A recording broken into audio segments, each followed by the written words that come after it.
नमस्कार साथियों, एक बार फिर से स्वागत है आपके अपने YouTube चैनल अनमोल क्लासेज में। आज का जो अपना टॉपिक रहने वाला है वो है एनिमल हस्बेंड्री, या हिंदी में बोले तो पशुपालन। क्या होता है पशुपालन, क्या क्या इसमें करते हैं, क्या इसका इतिहास रहा है, इन चीज़ों की आज हम चर्चा करेंगे। तो शुरुआत करते हैं कि एनिमल हस्बेंड्री होती क्या है। तो एनिमल हस्बेंड्री की अगर बात करें तो सबसे पहले बात करते हैं कि हस्बेंड्री जो शब्द है वो किस भाषा का बना हुआ है। तो हस्बेंड्री शब्द है वो इंग्लिश वर्ड है। कैसा वर्ड है? इंग्लिश या अंग्रेजी भाषा का, अंग्रेजी भाषा का शब्द है, जिसका अर्थ होता है the management of domestic affairs, या कह सकते हो पालतू पशुओं का,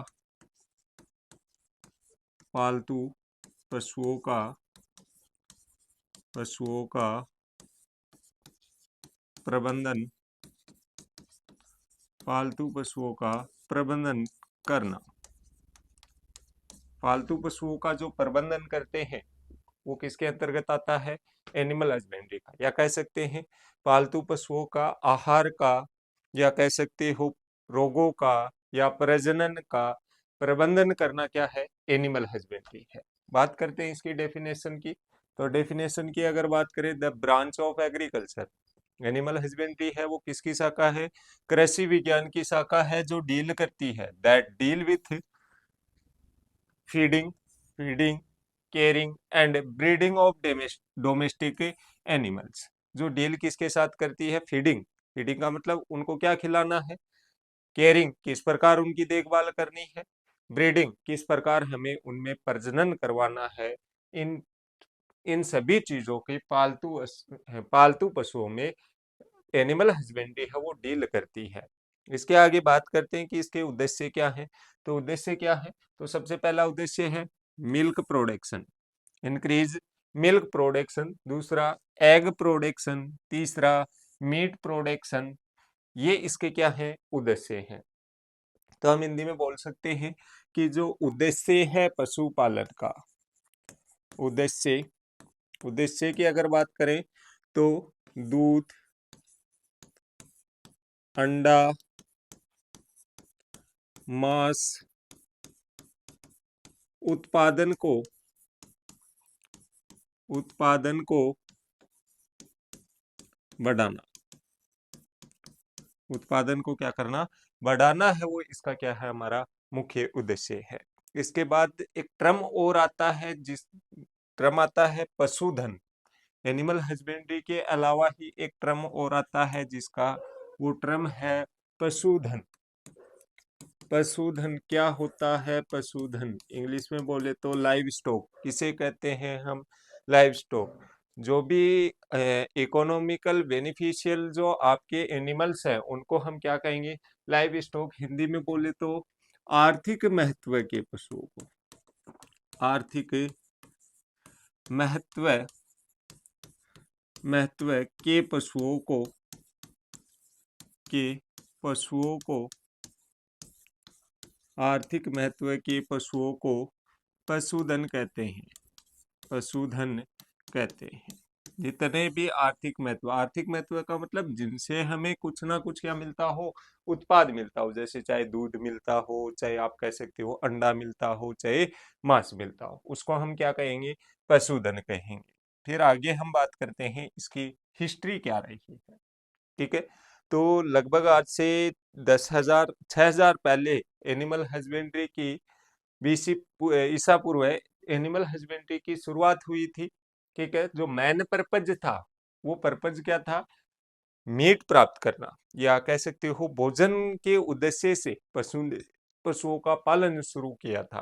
तो कह सकते हैं इन द बिगनिंग, शुरुआत में animals were reared by humans for the purpose of obtaining meat. तो शुरुआत में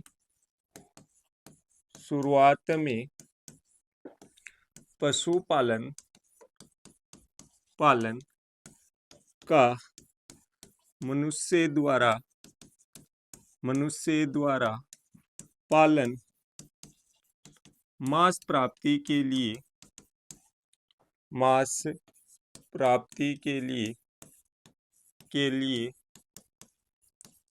किया गया, प्राप्ति के लिए किया गया। तो शुरुआत में जो मनुष्य ने पशु का पालन किया था वो मांस प्राप्ति के उद्देश्य से किया था। फिर बात करते हैं कि पहला पशु मनुष्य ने कौन सा पाला था, या पहले कौन से पशु का पालन किया था। तो मैन्स फर्स्ट डोमेस्टिक एनिमल कौन सा था, डॉग था। तो कह सकते हैं मनुष्य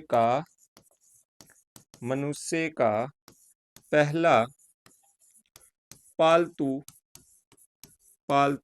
पशु, पहला पालतू पशु कौन सा था, डॉग या कुत्ता था। ठीक है, कब पालन किया था, तो 10,000 ईसा पूर्व मनुष्य ने कुत्ते का पालन किया था। किसका पालन किया था, कुत्ते का पालन किया था। फिर आगे बात करते हैं, नेक्स्ट है शिप रियरिंग, या कह सकते हो भेड़ पालन।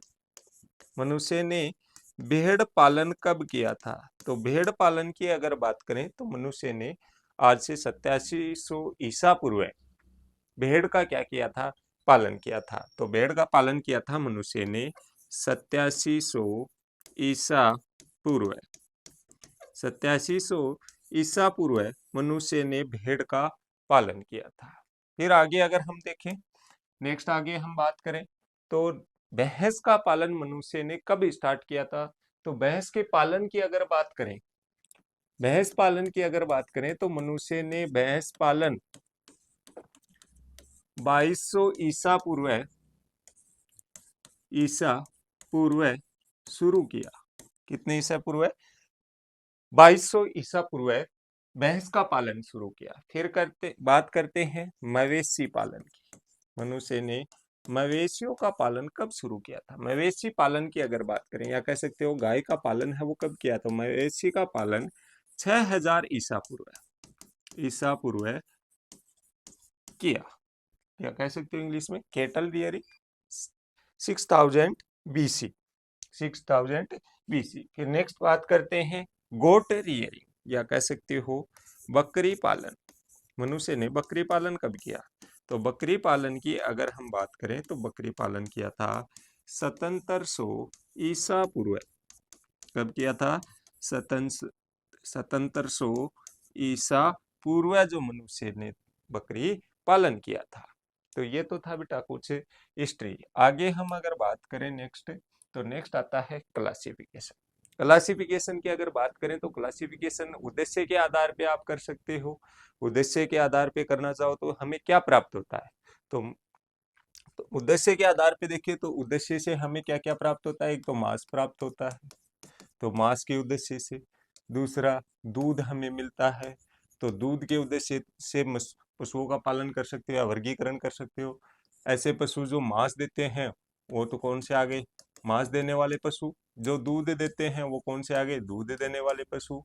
तीसरा अगर हम बात करें तो खाल, या कह सकते हो पेल्ट, जिनसे हमें क्या प्राप्त होती है, खाल या पेल्ट प्राप्त होती है, वो खाल देने वाले पशु हो गए। तो इसके आधार पे भी इसका वर्गीकरण कर सकते हो। जो जनरली हम वर्गीकरण पढ़ते हैं वो वर्गीकरण पढ़ते हैं आमाशय के आधार पे। इसके आधार पे, आमाशय के आधार पर हम क्या पढ़ते हैं, वर्गीकरण पढ़ते हैं। आमाशय के आधार पे अगर वर्गीकरण देखें तो आमाशय के आधार पे बेटा पशुओं को तीन भागों में बांटा है। स्टोमच या आमाशय के आधार पर पशुओं को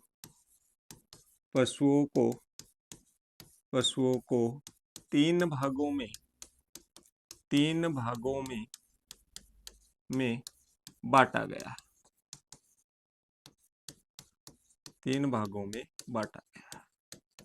पहले अगर हम बात करें तो पहला आता है अपने पास रोमेंथी या रूमिनेंट जिनको बोलते हैं इंग्लिश में,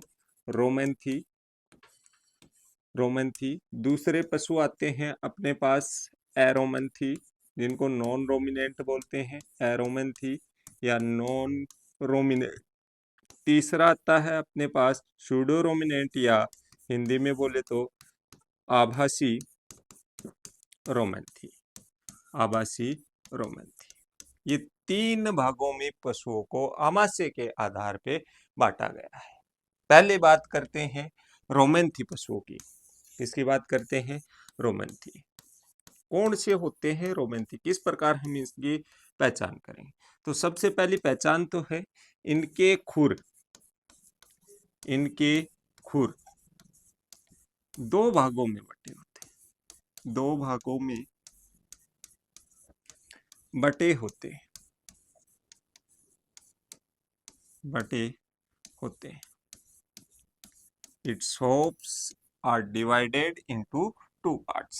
Its hoof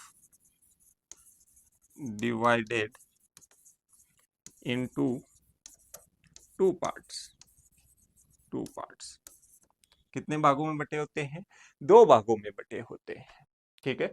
अब दूसरी अगर हम बात करें तो ये पशु हमेशा जुगाली करेंगे या रूमिनेशन करते हैं।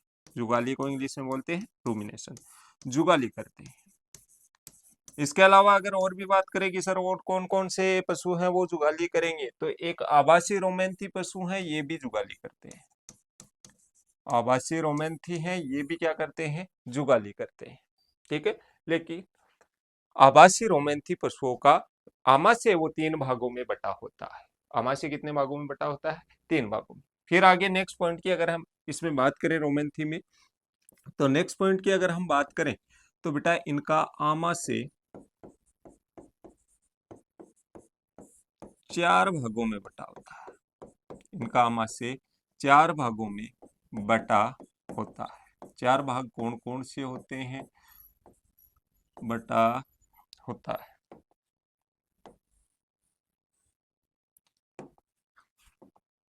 इनका आमाशय चार भागों में बटा होता है। कितने भागों में बटा होता है? चार भागों में। कौन कौन से? तो पहला आता है रूमेन, दूसरा आता है ओमेजम, दूसरा आता है रेक्टिकुलम, फिर ओमेजम, फिर आता है एबोजम। ये चार भागों में इसका आमाशय है वो बटा होता है। फिर बात करते हैं नेक्स्ट एरोमेंथी। एरोमेंथी की पहचान किस प्रकार करोगे? तो एरोमेंथी की अगर बात करें तो इनका सबसे पहले खुर की अगर बात करें, खुर है वो एक भाग ही होता है। खुर का एक भाग ही होता है, कहने का मतलब दो भागों में नहीं बटा होता है, एक ही भाग में क्या होता है? बटा होता है। दूसरी अगर बात करें तो ये जुगाली नहीं करते हैं। ये जुगाली नहीं करते हैं, जैसे आपका घोड़ा है, कुत्ता है, बिल्ली है, ये कभी जुगाली नहीं करते, तो ये किस में आएंगी? एरोमेंथी में। तीसरा अगर हम पॉइंट देखें तो तीसरे इसका आमाशय, आमाशय में एक भाग ही होता है, एक भाग ही होता है। आमाशय में एक भाग ही होता है और वो भी ओबेजम होता है। कौन सा होता है? ओबेजम। एक भाग ही होता है, वो भी कौन सा? ओबेजम। क्लियर यहाँ तक? फिर नेक्स्ट बात करते हैं आवासीय रोमेंथी। आवासीय रोमेंथी की अगर बात करें, ये जुगाली तो करते हैं, जुगाली तो करते हैं, लेकिन लेकिन इनका आमाशय है, इनका आमाशय, इनका आमाशय तीन भागों में बटा होता है, भागों में बटा होता है। जैसे एग्जाम्पल की बात करें तो आपका ऊंट हो गया। ऊंट का जो आमाशय होता है वो एक ही भाग में बटा होता है। ठीक है। क्लियर यहाँ तक? ये थी बेटा आपके रोमेंथी, एरोमेंथी और आवासीय रोमेंथी पशु। अब देखते हैं इनके डिटेल के बारे में कि कौन से रोमेंथी है, रूमन क्या होता है। तो सबसे पहले बात करते हैं रूमिनेंट की। किसकी? रूमिनेंट पशुओं की। और रूमिनेंट में जो आमाशय के चार भाग थे, उन चार भागों की हम बात करते हैं। तो सबसे पहले जो अपने पास है वो भाग है बेटा रूमेन। कौन सा है? रूमेन। ठीक है। रूमेन की अगर हम बात करें तो स्टोमच का ये सबसे बड़ा भाग है। स्टोमच का क्या है? सबसे बड़ा, लगभग 80%। आमाशय का या स्टोमच का 80% भाग है वो कौन सा होता है? रूमेन होता है। ठीक है। दूसरा, आमाशय का पहला भाग होता है। कौन सा भाग होता है? पहला भाग होता है। कहने का मतलब आमाशय का फर्स्ट जो भाग है वो कौन सा है? रूमेन है। तो first and biggest part of the stomach, तो कह सकते हैं आमाशय का आमाशय का प्रथम व सबसे बड़ा भाग होता है। लगभग 80% भाग क्या होता है बेटा, आपका रूमेन होता है। कौन सा होता है? रूमेन। फिर नेक्स्ट अगर हम बात करें, rumen is found left side of abdominal cavity. ये उदर गुहा के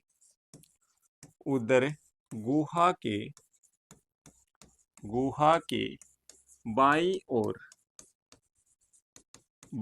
ओर पाया जाता है। उदर गुहा के बाईं ओर पाया जाता है। ठीक है। फिर बात करते हैं टेम्परेचर की। तो टेम्परेचर कितना होता है? टेम्परेचर की अगर बात करें तो कितना होता है? 39 डिग्री सेल्सियस। कितना होता है? 39। दूसरा अगर बात करें तो पीएच कितनी होगी? तो पीएच की अगर बात करें तो पीएच कितनी होगी? 5.8 से 6.8। कितनी होगी? 5 पॉइंट। फिर बात करते हैं कार्य क्या करता है, क्या काम है इसका।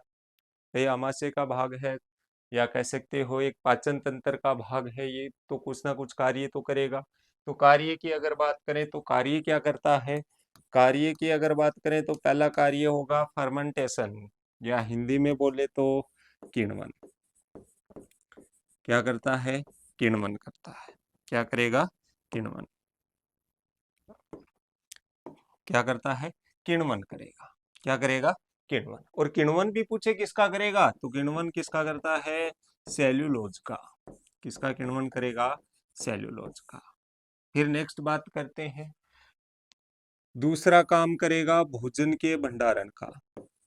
भोजन के भंडारण का कार्य करता है। तो कह सकते हैं भोजन का क्या करता है? भंडारण करता है। भोजन का क्या करेगा? भंडारण। भोजन का भंडारण करता है। भोजन का भंडारण करता है। ठीक है। ये था बेटा आपका रूमेन। रूमेन की अगर हम बात करें तो सबसे पहले बात करते हैं, रूमेन आमाशय का पहला भाग है, सबसे बड़ा भाग है, 80% भाग बनाता है। इसके बाद अगर हम बात करें तो इसका टेम्परेचर होता है 39 डिग्री सेल्सियस या 39 डिग्री सेल्सियस। पीएच की अगर बात करें 5.8 से 6.8 होता है। फिर बात करें कार्य की, तो कार्य की अगर हम बात करें तो पहला कार्य है इसका फर्मेंटेशन, और फर्मेंटेशन भी अगर पूछे तो किसका करेगा? सेल्यूलोज का। दूसरा अगर आपको पूछे तो दूसरा है इसका बेटा भंडारण। किसका भंडारण? भोजन का भंडारण करता है, या स्टोर ऑफ फूड। दूसरा भाग आता है बेटा रूमिनेंट में रेक्टिकुलम। कौन सा आता है? रेक्टिकुलम। अब रेक्टिकुलम के अगर शेप को हम देखें, रेक्टिकुलम के शेप को अगर हम देखें तो रेक्टिकुलम का शेप होता है बेटा हनीकॉम्ब, या कह सकते हो मधुमक्खी के छाते के समान। मधुमक्खी के छाते के समान इसकी छाते जैसी आकृति होती है। कैसी आकृति होती है? छाते जैसी। Its shape is like honeycomb. ठीक है। फिर बात करते हैं, ये बेटा आमाशय का दूसरा वह सबसे छोटा भाग होता है। वह सबसे छोटा भाग होता है। छोटा भाग होता है। पूछ ले कि रूमिनेंट एनिमल्स में आमाशय का सबसे छोटा भाग कौन सा है, तो रूमिनेंट में आमाशय का सबसे छोटा भाग होता है रेक्टिकुलम। ठीक है। कितना प्रतिशत भाग बनाता है, तो आमाशय का कुल आमाशय का 5% भाग बनाता है। फिर बात करते हैं, it is filtrate out heavy substance present in the food like pebbles, hardware place, it help in rumination. ठीक है। इसका कार्य की अगर हम बात करें तो चारे में जो कंकड़ पत्थर है या मिट्टी है उनको भोजन से क्या करेगा? अलग करता है। दूसरा, ये क्या करता है? भोजन को वापिस पशु के मुंह में भेजता है। तो ये जुगाली करने में भी या रूमिनेशन में भी क्या करता है? सहायता करता है। इसीलिए इसको क्या कहते हैं? Hardware place of A stomach. क्या कह सकते हैं, हार्डवेयर प्लेस ऑफ स्टोमच कह सकते हैं, या कह सकते हैं आमाशय का हार्डवेयर प्लेस कौन सा है, तो कौन सा है, रेक्टिकुलम है। फिर नेक्स्ट आगे अगर हम बात करें नेक्स्ट भाग की, तो नेक्स्ट आता है ओमेजन। नेक्स्ट कौन सा है, ओमेजन। ठीक है, इसके जो आकृति होती है, आकृति की अगर बात करें तो इसकी आकृति होती है बेटा अंडे के जैसी, अंडे जैसी। कैसी आकृति होगी, अंडे जैसी। आमाशय का ये तीसरा भाग होता है, आमाशय का तीसरा भाग है या थर्ड पार्ट है, तीसरा भाग है। काम क्या है इसका, काम की अगर बात करें तो ये वाटर का यूटिलाइजेशन करता है, या कहते हैं, कह सकते हैं कार्य की अगर बात करें तो भोजन में जो पानी है उसका उपयोग करता है। तो भोजन के पानी का उपयोग करता है। फिर नेक्स्ट बात करते हैं, थर्ड आता है बेटा एबोजम, या इसको ट्रू स्टोमच भी कहते हैं या फाइनल स्टोमच भी कहते हैं। ट्रू स्टोमच इसलिए कहते हैं क्योंकि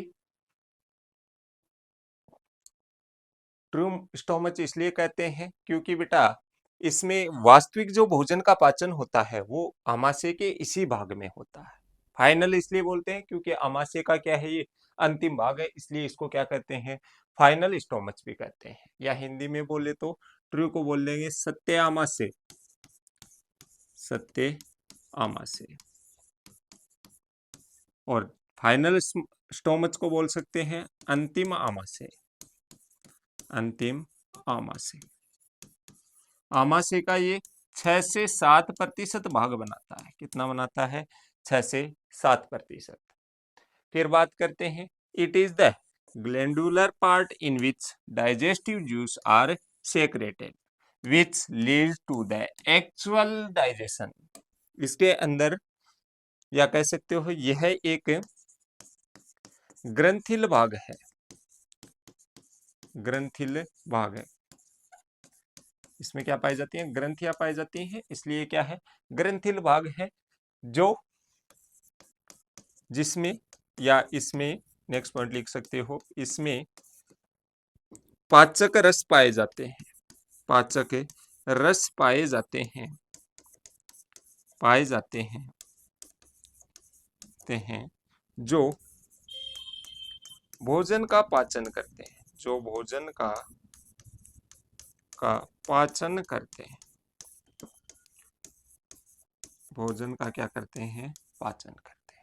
तो ये थे बेटा अपने रूमिनेंट। एग्जाम्पल की अगर आप बात करें रूमिनेंट में कौन कौन से आएंगे, तो मुख्य मुख्य की अगर बात करें तो आपकी बकरी आ गई जो जुगाली करती है, इसके अलावा गाय आ गई, तीसरा अगर हम बात करें गाय के अलावा तो भैंस आ गई, भैंस के भी खुर 2 भागों में बटे होते हैं और ये क्या करते हैं, जुगाली। तो गोट में सिप है, काऊ है, बफेलो है, ये सब किस में आते हैं बेटा, रूमिनेंट में आते हैं। फिर आगे हम नेक्स्ट अगर हम बात करें तो दूसरे आते हैं अपने नॉन रूमिनेंट, या कह सकते हो एरोमैंथी, एरोमैंथी पशु। कौन से पशु, एरोमैंथी। अब एरोमैंथी होंगे कौन से, तो एरोमैंथी में अगर हम बात करें तो कभी भी ये जुगाली नहीं करेंगे, पहला पॉइंट तो याद रखोगे, जुगाली नहीं करते।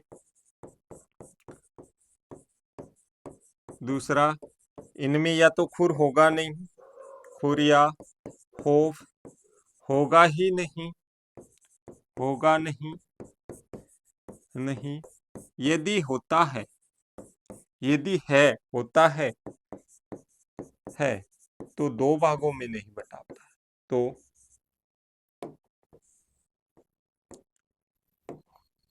है भी तो 2 भागों में, 2 भागों में नहीं बटा होता, बटा होता। या तो होगा ही नहीं खुर, होगा तो भी 2 भागों में नहीं बटा होता। तीसरा पॉइंट याद रखोगे, इसका आमाशय, इसके आमाशय में एक ही भाग होता है, एक ही भाग होता है, एक ही भाग होता है। कितने भाग होता है?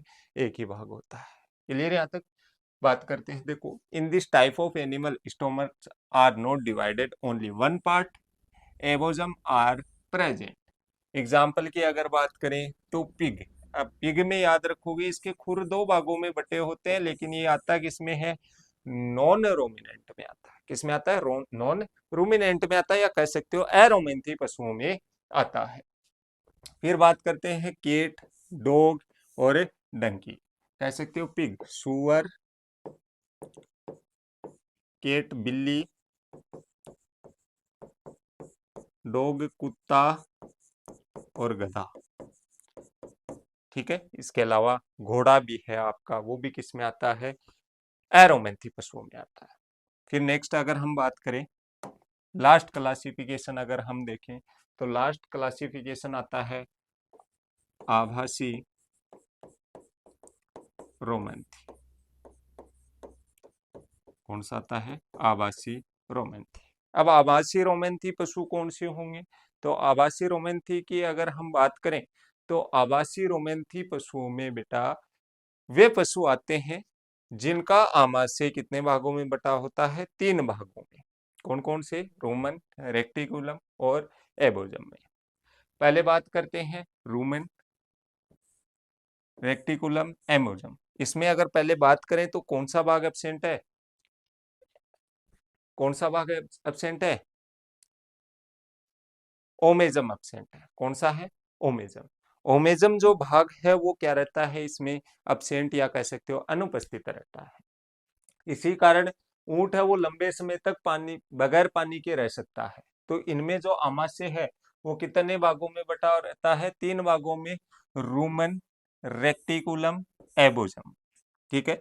एग्जाम्पल की अगर बात करें तो एग्जाम्पल की हम बात करें तो एग्जाम्पल है आपका केमल या ऊंट।